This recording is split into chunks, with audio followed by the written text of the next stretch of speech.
Right, today's jerky day. Got myself a kilo of beef round, first in the queue at the butcher's this morning to get that. It's been in the freezer for about an hour and a half. It's not frozen, but it is quite cold and it's just starting to get a little bit more solid. The idea being that we can then, it's going to be easier to cut it than if it was at room temp or just refrigerated. Definitely don't want fat in jerky because the fat isn't, the fat's going to stop it lasting as longer.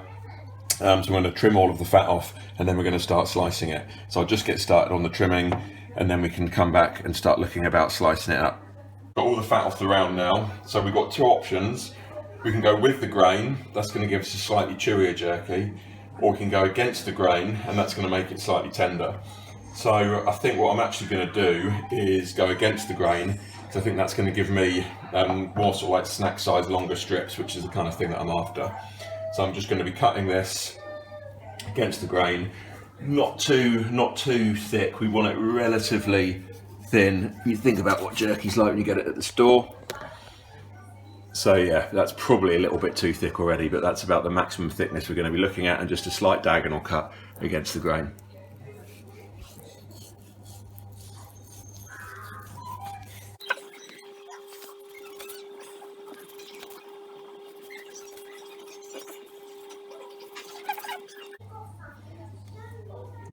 Today I'm using the Big K Coca Shell barbecue briquettes.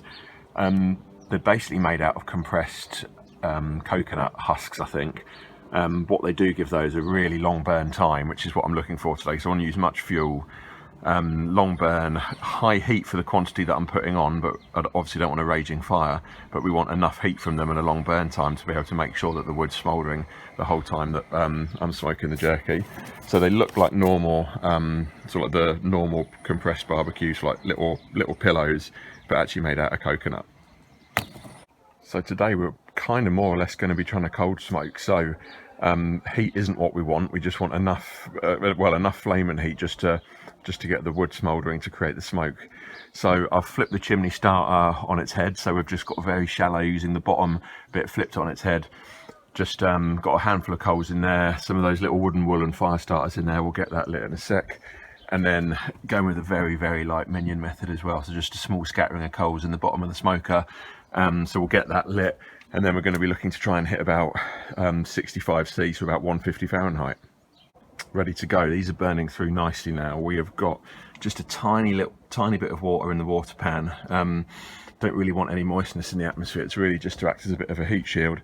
And then we have got a lump of hickory and a lump of oak as well. So those will go on at the same time. Right, so let's get this fire started. So I've sliced up all of the round. I've taken the grills off the smoker because I didn't fancy putting them all on while I stood over all of that smoke. So I think it's just going to be a lot easier to transfer. So I've got all of the beef is now sliced up and we're on both of these grates, and I'll be seasoning these up shortly. Now just going to go check on the smoker temp. Pretty pleasantly surprised by this. We're about 126 Fahrenheit at the moment. It's just starting to settle. I've got the probe just hanging down into the middle of the chamber because the grates aren't in there at the moment. It's also like everything's touchable, doesn't feel that hot obviously, which is a really good sign. So yeah, I'm just going to make sure it stabilizes. As long as it's beneath 150, then we're going to be good to go. So let's go season up the jerky and then we'll start smoking.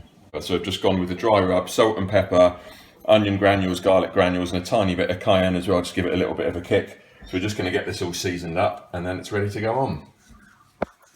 It's got another oven tray, so I'm just going to put that over the top and use that to 3, 2, 1, whoop, flip it, and now we can just season the underside as well.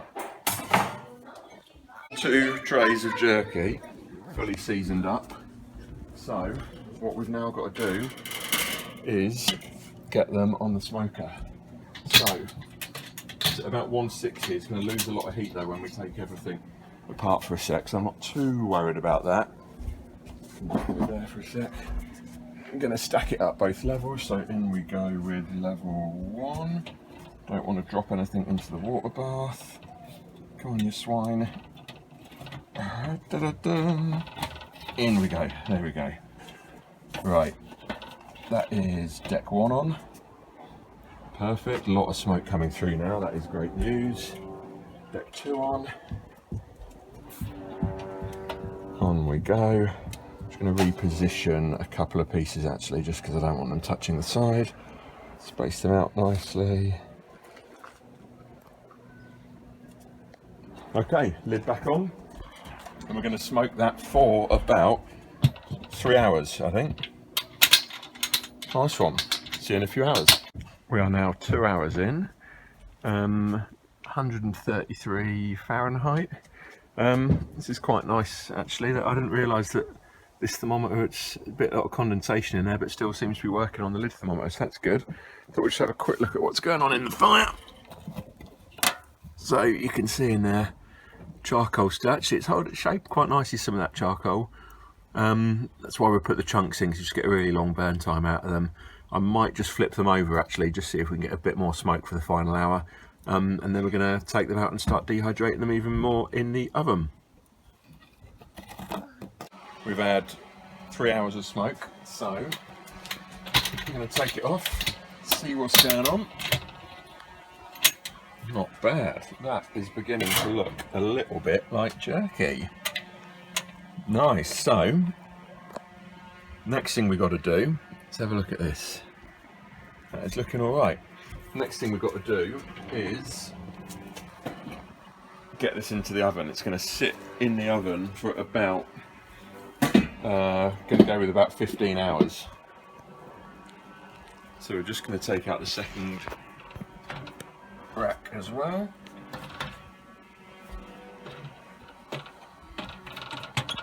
Nicely done. Okay, let's go get these into the oven.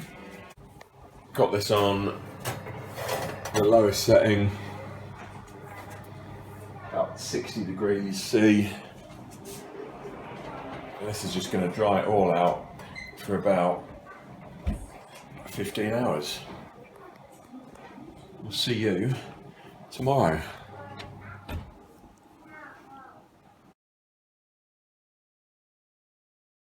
Well, the results are in. Did actually only have about 9 hours in the oven in the end. I had a bit of a check at it and it looked like it was pretty dry already, so I just decided to put it out. Interesting tip: when you dehydrate jerky in your oven will weep cow tears. I found sort of like beef watery juice all over the floor, I think, with just sort of like all of the moisture in the air, and it just seeps out the oven. But anyway, that's another story. Verdict's in. I mean, it's okay. I've got a bit of chew. If we're doing it again, I would probably do a little bit less pepper. I'm going to say some of it I'll definitely cut. This is a decent bit, so we've actually a nice bit of smoke in there on the pink side. That's got a nice bit of chew. That one tastes like it meant to. With hindsight, some of it I did cut way too thin though. So half of it's alright, half of it I'm not going to bother with, just way too thin. I think it would have to have been cooked much lower temp that thin, but who knows. My first time trying it. Not bad, not as successful as some of the other ones. Maybe I should stick to deep fat frying and pizza. Anyway, come back again soon. Thinking of doing about spare ribs or maybe beef back ribs next time. Check it out. Thanks for watching. Catch you again soon.